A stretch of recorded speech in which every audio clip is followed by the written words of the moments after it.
नमस्कार विद्यार्थी मित्रांनो, तौर सायन्स अकॅडमीमध्ये आपलं हार्दिक स्वागत. आज आपण बघणार आहोत इयत्ता 9वी बीजगणित प्रॅक्टिस सेट 1.1. चला तर बघूया practice set 1.1. Practice set 1.1. Question number 1. Write the following sets in roster form. पुढील संच यादी पद्धतीने लिहा किंवा खालील संच यादी पद्धतीने लिहा. त्याच्यातलं पहिला जो सेट आपल्याला लिहायचा आहे तो म्हणजे set of even numbers. Set of even numbers. Set of even numbers आपल्याला लिहायचे. कसं लिहायचं? सेटला त्यांनी आपण काही नाव देऊ शकतो. So let it be set A is equal to okay set A is equal to even number. So even number starts from 2 itself. So 2, 4, 6, 8. So even number 2, 4, 6, 8. But where to end? कुठं थांबायचं आपल्याला माहित आहे का? फक्त set of even number लिहायचं आहे. Even number जरी असले तरी ते नॅचरल नंबर मधलेच आपण लिहिणार आहोत शोधून.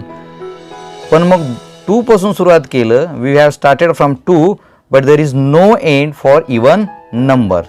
So how to complete our curly bracket? So we have written in the form of roster curly bracket this 2, 4, 6, 8, and again the next number. So instead of writing next number, just put dot dot dot. In our language timber and complete your curly bracket. म्हणजे ज्याचा end होणार नाही अशा संख्यांचा set कसा मांडायचा? Because they are infinite, they are innumerable, they never end. That's why we can write in this form dot dot dot dot. It means that the set never ends. मग even number म्हणजे समसंख्या. समसंख्या 2 पासून चालू होतात. तुम्हाला माहिती आहे 2च्या फरकाने येणारे असतात. सो 2, 4, 6, 8, 10, 12 आणि पुढे टिंब लिहू शकता. अशा प्रकारे तुमचा सेट पहिला. त्यासाठी आपल्याला इवन नंबर म्हणजे काय माहीत असणं गरजेचं आहे, basic. Now next set, just name this set as set बी.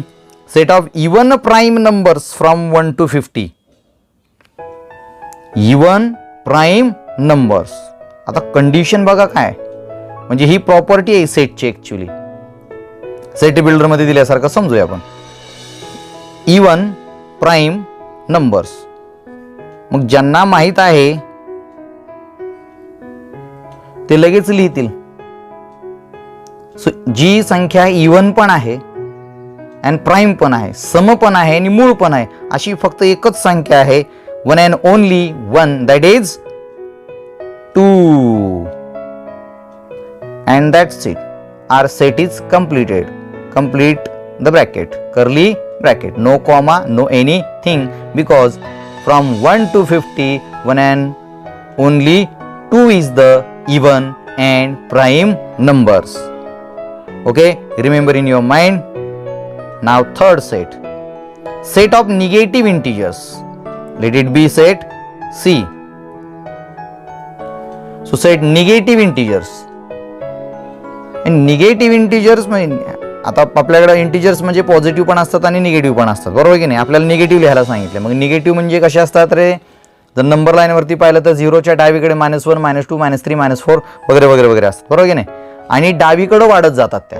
पण आपला सेटच लिहिताना कसा लिहायचा? डावीकडे वाढणार ना. मग आपण इकडून लिहूया -1, ओके, देन -2, -3, -4.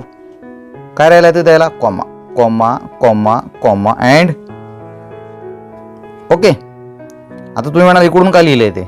कारण ते स्टार्ट होतात 0, इकडे 0 आणि तिकडे नंतर प्लसचे नंबर चालू होत असतात. पण आपल्याला निगेटिव्ह इंटिजर्स म्हणजे ऋण पूर्णांक संख्या लिहायला सांगितल्या, ज्या -1, -2, -3, -4 कॉमा आणि इकडे डॉट डॉट डॉट डॉट टिंब टिंब टिंब टिंब म्हणजेच इन्युमरेबल integers are on the left hand side, so it will keep so on. That's why put dot dot dot, okay, and complete the bracket. So this is your negative integers, set of negative integers. जे तुम्हाला सांगितलेलं आहे तेवढाच विचार करायचा आहे, तेवढंच लिहायचं आहे. त्यासाठी आपल्याला काही बेसिक गोष्टी माहीत असणं गरजेचं आहे, which we have learn in the previous year. 7वी 8वी 9वी मध्ये कुठे जिथं कुठे शिकला असाल तिथून. Now the next is 7 basic sounds of सरगम, सूर. काय असतात बरं? Let it be set D. Okay, हा जो सेट आहे आता, या सेट मध्ये आपल्याला सरगम म्हणजे सूर जे असतात, सप्तसूर. सो दॅट सप्तसूर are of 7 type. So what are they? The person who is familiar with the music, he can directly tell that these sargam or the surs are sa, re, ga, ma, pa, dha, ni. So how many surs are there? 7 surs. Write it in English. Sa. So as it is, this is sa, comma, re, that is re, re, comma, ga, that is G-A, G, then Ma, M-A, Ma, then P, P-A, P, Dha, D-H-A, Dha, and Ni, N-I, Ni. 1, 2, 3, 4, 5, 6, 7. Sa, Re, Ga, Ma, Pa, Dha, Ni. That's it. Complete your bracket. So roster पद्धतीमध्ये लिहिताना लक्षात ठेवा, always put a comma to before writing the next element. So सा, रे, ग, म, प, ध, नी are the 7 elements of that set D, written in the form of listing method, roster method. That's it. So this is your question number 1. Let's move to our question number 2. Question number 2. Write the following symbolic statement in words. So how to write the following symbolic statements in words? Words मध्ये लिहायचं, शब्दात लिहायचं. लगेच सुरू करूया आपण. त्यातलं पहिलं घेऊया आपण. ओके, काय आहे बरं? 4/3 एप्सिलॉन क्यू. हे जे चिन्ह याला एप्सिलॉनचं चिन्ह म्हणतात. परंतु हे चिन्ह आपण कशासाठी वापरतो याच्या आधीच्या व्हिडिओमध्ये आपण बघितलेलं आहे. This epsilon indicate that this number, whatever the number is given right here, this number belongs to set Q. म्हणजे हा नंबर ह्या क्यू या सेटशी संबंधित आहे किंवा क्यू सेट मधील तो इलेमेंट आहे. मग आपल्याला तेच तर शब्दात लिहायचं आहे या ठिकाणी. मग काय लिहिणार या ठिकाणी? ओके, लिहिताना कसं लिहिणार? 4/3 is an, काय म्हणणार आपण त्या ठिकाणी? 4/3 is an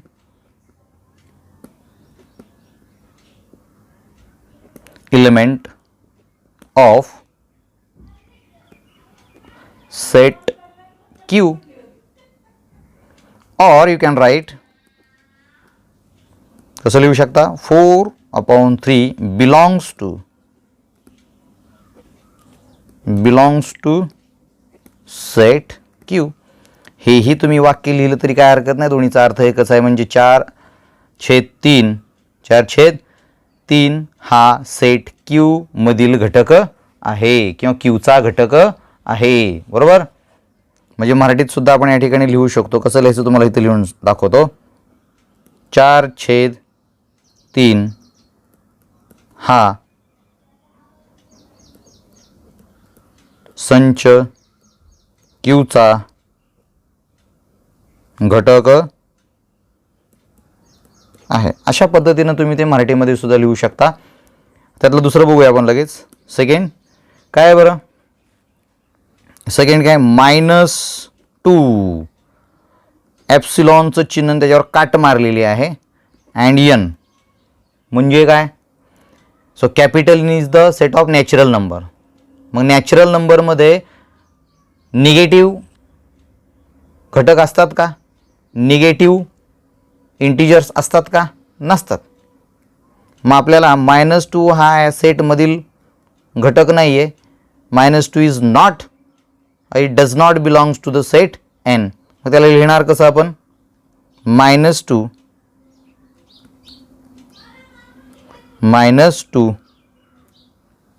is not an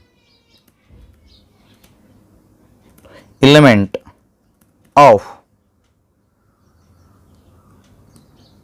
set n किंवा नॅचरल सेट. ओके, असं लिहू शकता. किंवा कसं लिहू शकता? और -2 does not belongs to set n. Okay, अशा पद्धतीने तुम्ही ते लिहू शकता. ओके, नाव थर्ड काय आहे बरं? So third some is given in the form of rule method. Okay, P is the set of all P such that P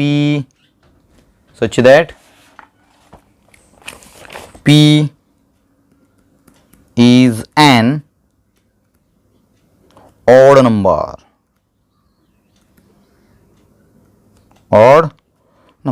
याला शब्दात लिहायचं आहे. मग कसं लिहिणार? याला वर्डमध्ये कसं लिहिणार? जसं वाचलं आता मी तसंच लिहायचं त्याला सुद्धा. म्हणजे P is the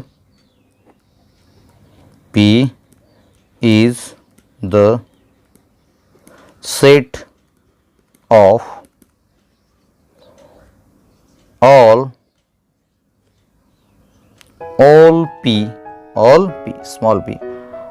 P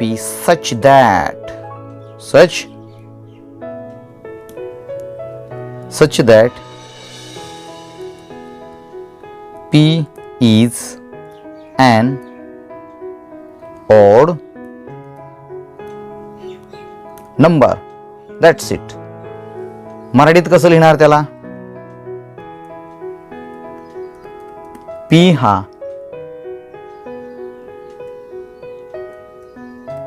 अशा Pचा संच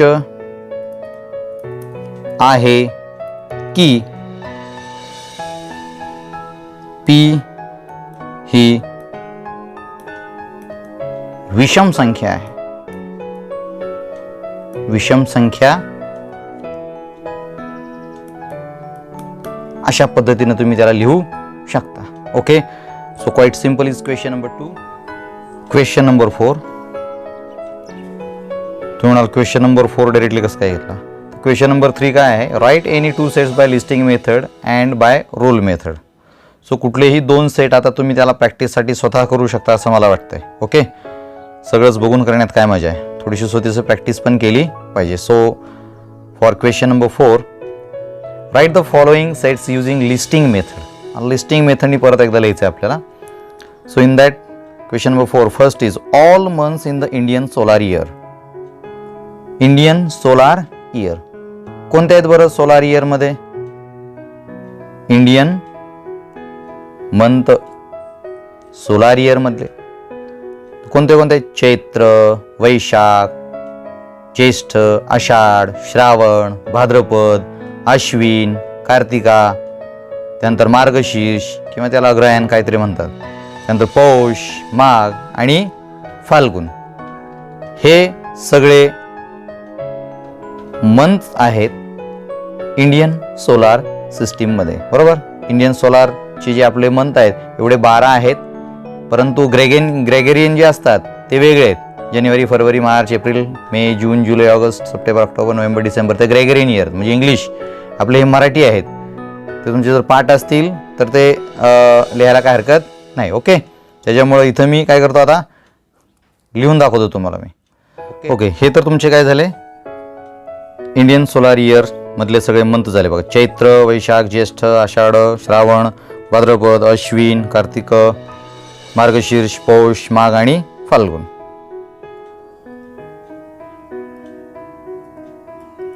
फाल्गुन आहे ते. ओके, मग हे तुमचे पाठ असतील तर परीक्षेमध्ये लिहायला काय हरकत नाही. त्यानंतर आता पुढचा प्रश्न आहे, त्यालाही सोडूया आपण आता. Letters in the word complement. मला असं वाटतं तुम्हाला सोडा द्यायला पाहिजे, काय हरकत नाही. त्याला आपण सेट बी नाव देऊया आपण. सेट बी. सेट बी मध्ये आपल्याला कॉम्प्लिमेंट मधले लेटर्स लिहायचे आहेत. कॉम्प्लिमेंट्स सगळ्यात सुरुवात लिहूया आपण. सी, ओके, पुढं कॉमा, त्यानंतर O, okay, then comma again, M, comma, त्यानंतर P, comma, L, comma, E, comma. So E नंतर असतो, म्हणजे ई नंतर आलेला आहे एम, परंतु एम जो आहे तो रिपीट झालेला आहे या ठिकाणी, म्हणून त्याला घ्यायचा नाही. परत ई सुद्धा रिपीट झालेला आहे, इथं घ्यायचा नाही. यन, यन हा आपल्यासाठी नवीन आहे, आणि राहिला कोण, टी. बस, complete your bracket with these letters. C, O, M, P, L, E, N, T. E repeat झाला आहे, एम रिपीट झाला आहे, परंतु आपण त्यांना इथं घेत नाही. लिस्टिंग मेथडनुसार आपण त्याला एकदाच वापरतो, रिपिटेशन करायचं नाही, लक्षात ठेवा. ओके, सगळे लेटर्स आले, कॉमा देऊन आपण महिरपी कंसामध्ये कर्ली ब्रॅकेटमध्ये लिहिलेले आहे. नेक्स्ट सेट, त्याला सी नाव देऊया.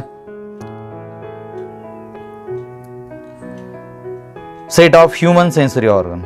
ह्युमन सेन्सरी ऑर्गन माहीत असावेत कदाचित तुम्हाला, आपण सायन्समध्ये शिकतोच आहोत. कोणते आहेत बरं? कान, नाक, डोळे, जीभ आणि त्वचा. ओके, कोणते कोणते आहेत? कान. कान म्हणजे काय? इयर. ओके, नाक म्हणजे काय? नोज. कान, नाक. त्यानंतर जीभ म्हणजे काय? TONGUE, टंग, जीभ झाली. त्यानंतर काय राहिलं? डोळे म्हणजे EYES, आईज. राहिलं काय नंतर? Skin, bracket complete. Ear, nose, tongue, eyes and skin, म्हणजेच कान, नाक, जीभ, डोळे आणि त्वचा झाले. त्यानंतर set of numbers from 1 to 20, prime numbers. Prime numbers याच्यासाठी आपल्याला डी नाव देऊया सेटला. ओके, प्राईम नंबर सर्वांना माहीत असतील. आता प्राईम नंबर म्हणजे मूळ संख्या. मूळ संख्या म्हणजे ज्यांना एक आणि स्वतःशिवाय कशानेच भाग जात नाही अशा संख्या. मग प्राईम नंबर कुठून चालू होतात? 2 पासून, देन 2, 3, त्यानंतर 5 ला कशानेच भाग जात नाही, 7 ला कशानेच भाग जात नाही, कारण 7 कोणाच्या पाड्यामध्ये येतच नाही. 8 म्हणता येईल का? नाही, कारण बेचोक 8, 9, 3 त्रिक 9 नाही. त्याच्यामुळं डायरेक्ट 10च्या नंतर 11, कारण 10 सुद्धा कोणाच तरी पाड्यामध्ये आहेच. 11 स्वतःच्या पाड्याशिवाय दुसऱ्या कोणाच्याही पाड्यामध्ये टेबलमध्ये सापडणार नाही. त्यानंतर 13 सुद्धा तुम्हाला कुठल्याही टेबलमध्ये सापडणार नाही किंवा पाड्यामध्ये सापडणार नाही. 17 स्वतःच्या टेबलशिवाय पाड्याशिवाय दुसरीकडे कुठेही भेटणार नाही. आणि हा झाला तुमचा 19, म्हणजे 1 to 20 फक्त 1 ते 20च्या दरम्यान पाहिजे होत्या. मग 2, 3, 5, 7, 11, 13, 17, 19 एवढेच नंबर तुम्हाला भेटणार आहेत. 20 स्वतः सुद्धा त्याच्यामध्ये येत नाही. कळलं का? Prime number. मग 2 पासून चालवणाऱ्या प्राईम नंबर तुम्हाला 19 पर्यंत तुम्हाला मिळालेल्या आहेत. ओके, समजतंय तुम्हाला? त्यानंतर आहे सेट डी, नंतर आपण सेट ई घेऊया. त्याला काय नाव देऊया आपण? नाव दिलेलंच आहे आपण. Names of continents of the world, म्हणजे जगामध्ये जेवढे काय खंड आहेत, खंड, त्या सर्व खंडांची नावं या ठिकाणी लिहायची आहेत. जसं तुम्हाला माहित आहे आपण कुठल्या खंडामध्ये राहतो रे? So we are living in the Asia continent. एशियामध्ये राहतो आपण. मग एशिया सगळ्यात सुरुवातीला त्याच्यापासून स्टार्ट करूया वाटल्यास. एशिया काय आहे? किती खंड आहेत टोटल बरं?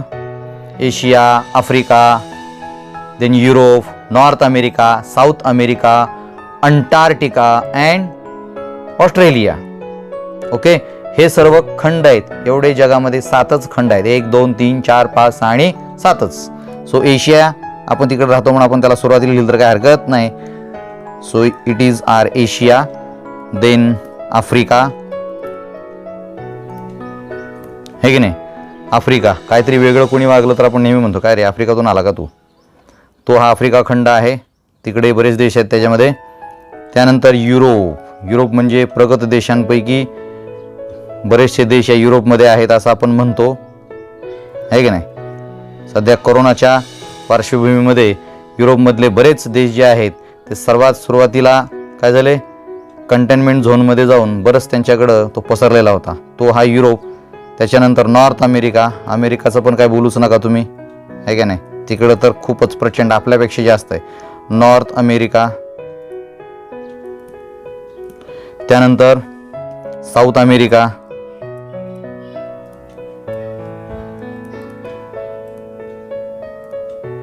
साऊथ अमेरिका आणि त्यानंतर इकडे लिहितो मी जरा, पलीकडचं दिसणार नाही का त्याची तुम्हाला, अंटार्क्टिका खंड. Antarctica. Then Australia.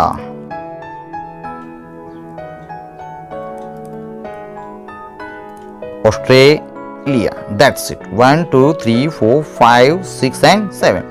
So these are the 7 continents of the world: Asia, Africa, Europe, North America, South America, Australia, Antarctica and Australia. ऑस्ट्रेलियाला अजून दुसरं काहीतरी म्हणतात, अजून ओशियानिका काहीतरी असं म्हणतात, तो हा ऑस्ट्रेलिया आहे. अशा प्रकारे क्वेश्चन नंबर 4 मधले सर्वचे सर्व सेट तुम्हाला लिहिता येतील. म्हणजे बेसिक आपल्याला काय आहे की नॉलेज पाहिजे, की आसपास जे काय आपल्याला जनरल नॉलेज आहे त्याच्यावर आधारित सुद्धा आपल्याला सेट विचारले जाऊ शकतात. फक्त इथं खंड विचारले, प्राईम नंबर विचारले, इवन नंबर विचारले, ऑड नंबर विचारले, किंवा एखादा वर्डमधला लेटर लिहायचं झालं ते विचारलं, ह्युमन सेन्सरी ऑर्गन विचारले, किंवा चैत्र ज्येष्ठ आषाढ हे जे सोलारमधले मंथ विचारले, काही विचारू शकतात. त्याच्यामुळे आपलं सुद्धा जनरल नॉलेज बऱ्यापैकी चांगलं पाहिजे, जेणेकरून आपल्याला ते लिहिताच आलं पाहिजे.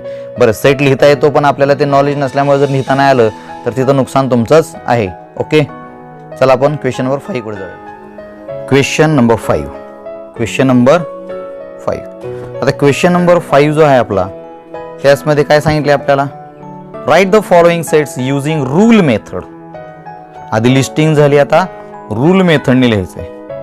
आता रूल मेथडने लिहिताना इथं तुम्हाला वेगवेगळ्या प्रकारचे फॉर्मॅटमध्ये रूल कसा लिहायचा हे तुम्हाला एक्सप्लेन या ठिकाणी करतो, कारण आपण फक्त शाब्दिक पद्धतीनंच रूल मेथड कसा लिहायचा ते शिकलोय. पण इथं बघा, आता त्यातलं पहिलं जे एक्झाम्पल आहे, first example, A = 1 in the set 1, 4, 9, 16, 25, 36, 49, 64, 81 and 100. मग याला रूल मेथडमध्ये लिहायचं आहे. आता रूल मेथडमध्ये लिहायचं असल्यानंतर काय बघावं लागतं रे आपल्याला, की या सेटमध्ये असणाऱ्या इलेमेंटमध्ये कोणती प्रॉपर्टी, कोणता गुणधर्म दडलेला आहे, लपलेला आहे, हाईड झालेला आहे, तो आपल्याला ओळखता आला पाहिजे. कळलं का? मात्र एवढं आपल्याला नॉलेज पाहिजेच. मग नीट निरीक्षण केलं तर बघा बरं, हा कोण आहे, 1, 4, सगळे तुम्हाला स्क्वेअर दिसतात बघा. एकचा वर्ग एकच असतो, एकचा स्क्वेअर एकच असल्यामुळे 2चा स्क्वेअर, 3चा स्क्वेअर, 4चा स्क्वेअर, 5चा स्क्वेअर, 6चा स्क्वेअर, 7चा स्क्वेअर, 64चा स्क्वेअर, 8चा स्क्वेअर, 9चा स्क्वेअर आणि 10चा स्क्वेअर. म्हणजे या सेटमध्ये 10 पर्यंत असणाऱ्या सर्व संख्यांचे स्क्वेअर वर्ग दिलेले आहेत. मग आपल्याला सरळ शाब्दिक पद्धतीमध्ये असं लिहिता येईल की A is the set of all x such that x is a square of natural number up to 10. म्हणजे असं लिहिता येईल. मी तुम्हाला इथं कच्चं लिहून दाखवतो बघा, पूर्ण एक्सप्लेनेशन आहे का व्यवस्थित. कसं लिहिता येईल आपल्याला, असंही लिहिता येईल, A is the set of all x such that x is a square of natural number up to 10. झाला लिहून आपला. पण हे जर शब्दामध्ये झालं, पण परीक्षेमध्ये असं नाही आलं, वेगळ्या पद्धतीने आलं, तर त्याला आपल्याला ओळखता आलं पाहिजे. म्हणून विशिष्ट पद्धतीनं त्याला लिहिण्याची अजून एक म्हणजे सूत्र तयार करण्यासारखं आहे. उदाहरणार्थ बघा, आता या सेटला आपल्याला कसं लिहिता येईल, A = so A is the set of all x such that इथपर्यंत कळलं. एक्स म्हणजे काय आहे? स्क्वेअर आहे. ओके, कोणाचा? नॅचरल नंबरचा. मग जे नॅचरल नंबर आहेत त्यांच्यासाठी आता इकडे आपल्याकडे 10 नंबर्स आहेत, मग त्यांच्यासाठी एकच अक्षर आपण वापरायचं कुठलं तरी. आपण जनरली फेमस असणारा एन वापरतो किंवा पी वापरतो, क्यू वापरतो. Okay, P Q R S. मग इथं काय करा, तो जो नॅचरल नंबर आहे तो नॅचरल नंबरसाठी आपण एन वापरूया. म्हणजेच कसं लिहायचं तर एक्स हा एन स्क्वेअर आहे. एनचा स्क्वेअर आहे म्हणजेच एन म्हणजे आपण काय केलंय तात्पुरतं त्या ठिकाणी त्या सेटमध्ये वापरलेले जे काही संख्या आहेत नॅचरल नंबर, 1चा स्क्वेअर, 2चा स्क्वेअर, 1चा स्क्वेअर, 2चा स्क्वेअर, 3चा स्क्वेअर, 4चा स्क्वेअर आणि तसंच खाली. बरोबर.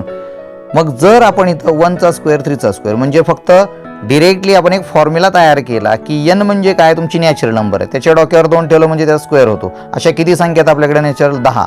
मग एनची किंमत समजा 1 घेतली, 1चा स्क्वेअर 1. समजा 2 घेतलं, 2चा स्क्वेअर 4. 3 घेतलं, 3चा स्क्वेअर 9. 4 घेतलं, 4चा स्क्वेअर 16. अशा प्रकारे 5 घेतलं, यांची किंमत 5 स्क्वेअर 25 होणार की नाही तसं. त्यानंतर 6 घेतलं, 6चा स्क्वेअर 36. 7 घेतलं, 7चा स्क्वेअर 49. 8 घेतलं, 8चा स्क्वेअर 64. बरोबर की नाही. 9 घेतलं, 9चा स्क्वेअर आहे 81. 10चा स्क्वेअर घेतला, इट इज 100. म्हणजे हे जे 1 2 3 4 5 6 7 8 9 10 याच्यासाठी आपल्याला इथं एन वापरला. So x is an square. म्हणजे एनची किंमत बदलली की त्याचा तो आपल्याला फॉर्म्युलाच भेटेल. एक्स इज इक्वल टू 1 ठेवलं त्या स्क्वेअर केला 1 भेटणार, यांच्या जागेवर 2 ठेवलं त्या स्क्वेअर केला 4 भेटणार. अशा प्रकारे फॉर्म्युला वापरता येईल. ही एक पद्धत आहे. आणि हा जो एन आहे तो कसला, मी मगापासून म्हणतो की natural number. So N belongs to natural number, हेही तिथं अट मांडावी लागेल. तो कोणत्या सेट मधला इलेमेंट आहे. So it is quite important. आणि मग दुसरी गोष्ट म्हणजे त्या सेटची मर्यादा, लिमिट काय दिलंय का, कुठपर्यंत आहेत का, अनलिमिटेड आहे. आपण 10 पर्यंतच घेतलं. मग एन ही संख्या कशी आहे? So N is smaller than or equal to 10. या साइनचा अर्थ काय होतो? स्मॉलर. एन कडे छोटं टोक आलंय ना, म्हणून त्याचा अर्थ काय होतो? Smaller than or equal to. म्हणजे या चिन्हाचा अर्थ काय होतो? Smaller than or equal to. Smaller than equal to म्हणजे 10 पेक्षा कमी किंवा 10 एवढी. ओके. लेस दॅन 10 और इक्वल टू 10 म्हणजे 10 सुद्धा त्या सेट मध्ये इन्क्लूड आहे म्हणून इक्वल टू. कळलं का? लेस दॅन कासाठी 10 पेक्षा कमी किंवा 10 सुद्धा चालेल म्हणून हे चिन्ह. आणि अशा प्रकारे हा ब्रॅकेट कंप्लीट. मग तुम्ही कुठल्या प्रकारचं लिहिता तुमच्यावरती डिपेंड आहे. म्हणजे अशा प्रकारे लिहिलं तरी बरोबर आहे आणि अशा प्रकारे लिहिलं तरी बरोबर आहे. Okay. So this is how we can write the rule method. This example can be written by this 2 method as well. Okay. किंवा अजून तुम्हाला जर लिहिता आलं म्हणानी पण ते योग्य असलं पाहिजे. लिहिता येतं. मी सध्या हे लिहितो, तुम्ही हे लिहिलं तरी चालेल, काय हरकत नाही. व्हिडिओमध्ये आहेच ते. मी इथं लिहिताना मात्र तेवढंच लिहून घेतो. इथं काय लिहिणार आता? इथं A is the set of all X such that X is the square. कोणाचा स्क्वेअर? एनचा. पण एन म्हणजे काय आहेत? Natural number. कुठपर्यंत आहे? 10 पर्यंत. Okay. So N belongs to natural number.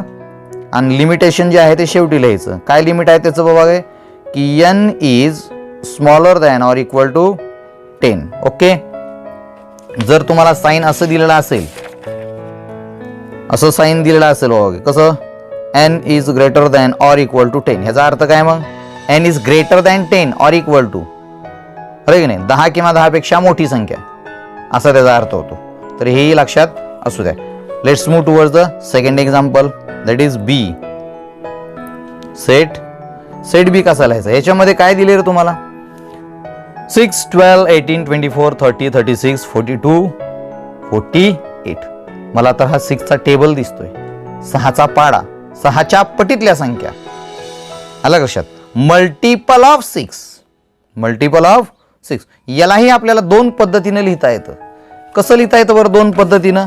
तेही आपल्याला इथं बघता येईल बघा. आता याच्यासारखंच मागाच्यासारखं. म्हणजे A is the set of all x such that x is a multiple of 6.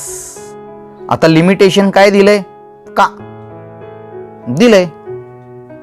Up to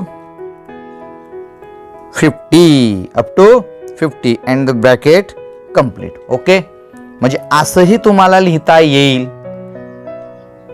A is the set of all x such that A का B आहे तिकडे? B नावायचं. Okay, B is the set of all x such that B is the set of all x such that x is a multiple of 6 up to 50. 50 पर्यंत असणाऱ्या 6च्या पटीतल्या संख्या आहेत त्या.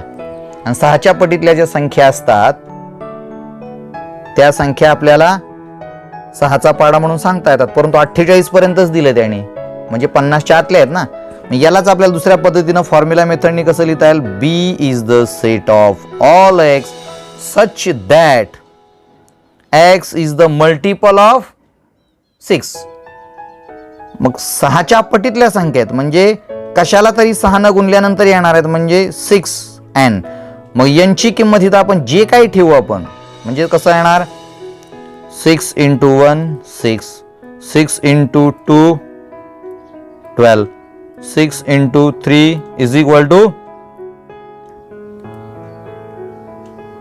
18. त्यानंतर 6 into 4 24. ओके, मग हे जे आपण 1 2 3 4 लिहिलेलं आहे त्याच्याऐवजी एक नॅचरल नंबर आहेत, म्हणजे नॅचरल नंबरनी त्याला गुणलं की त्याच्या मल्टिपलच्या संख्या तयार होतात. 1 2 3 4 बरोबर. म्हणजे 6 1 6 6 2 12 6 3 18 6 24, म्हणजे हा यांनी त्याला मल्टिप्लाय केलं. यांनी म्हणजेच 1 2 3 नॅचरल नंबरनी मल्टिप्लाय केलं मागाच्या उदाहरणाप्रमाणे. आणि त्यानंतर n काय आहे रे? It belongs to natural number. Limit काय दिलंय यांचं? दिलंय का काय? ओके, दिलंय. So n is smaller than 9, smaller than 9 म्हणजे 9 पेक्षा कमी संख्येनं गुणेपर्यंत 9च्या आतील संख्या ज्या आहेत तिथपर्यंतच त्याचा मल्टिपल आहे, तेवढ्यापर्यंतच. म्हणजे कुठपर्यंत? 8 सख्ख 48. ओके, म्हणजे 7 into 8 पर्यंतच आहे, म्हणून n इज स्मॉलर दॅन 9. अशाही पद्धतीनं तुम्हाला लिहिता येईल. म्हणजे इथं मी लिहितो ती दुसरीच पद्धत. x b is the set of all x such that x is equal to 6n and n belongs to n but this n is less than 9. हा जो n आपल्याला मल्टिपल मध्ये घ्यायचा आहे तो लेस दॅन 9 आहे. So simple. C नावाचा set बघूया आता. SMILE काय रे? लगेच कळेल तुम्हाला. C is the set of all y such that, आता y घेऊया जरा, इथं x डबल झालं, y घ्यायला पाहिजे होतं इकडं. C is the set of all y such that y is the letter of the word SMILE, smile. Smile या शब्दामधले ते अक्षर आहेत ना रे, रिपीट पण नाही काहीच नाही, ॲज इट इज जसे तसे लिहिलेले आहेत. त्याच्यामुळे ह्याला काय फॉर्म्युला मेथड लिहायची काही गरज नाही. डी नावाचा सेट बघा या ठिकाणी पटकन. Sunday Monday Tuesday Wednesday up to Saturday पर्यंत दिले. काय बरं हे तुम्हाला लिहिता येईलच की नाही? आहे काय हे? त्याला आपण झेड वापरूया. D is the set of all Z such that Z is the day. म्हणजे हे आठवड्यातील दिवस आहेत. आठवड्यातील काय आहेत? दिवस आहेत. सर्व दिवसासाठी डे नावाचा शब्द वापरला. काय आहे तो? झेड. सर्व आठवड्यासाठी अक्षर वापरला आपण झेड. मग झेड कोण आहे? तर दिवस आहे. कशातला आहे? आठवड्यातला आहे. So D is the set of all Z such that Z is the day of the week, day of the week. आले का लक्षामध्ये? अशा पद्धतीनं तुम्हाला ते सगळं लिहिता येईल. त्यानंतर आहे एक्स. एक्स नावाचा सेट आहे, यालाही सिम्पली लिहून टाका लगेच. X is equal to AET. काय अक्षर आहेत ना, कशापासून आहे? AT, ate, eat. काय तयार होतं सांगा बरं? ईट नावाचा शब्द. ईट म्हणजे खाणे. So X is the set of all P such that P is the letter, P is the letter of the word EAT, eat. eat नावाच्या शब्दामधील ते अक्षर आहेत. ओके, अशा प्रकारे क्वेश्चन नंबर 5 तुम्हाला समजलाच असेल. तुम्ही व्यवस्थित स्वतः सोडवण्याचा प्रयत्न करा, तुम्हाला जमेल. अतिशय सोपं आहे, काहीच अवघड. तोपर्यंत घरीच राहा, सुरक्षित राहा. जय हिंद, जय महाराष्ट्र.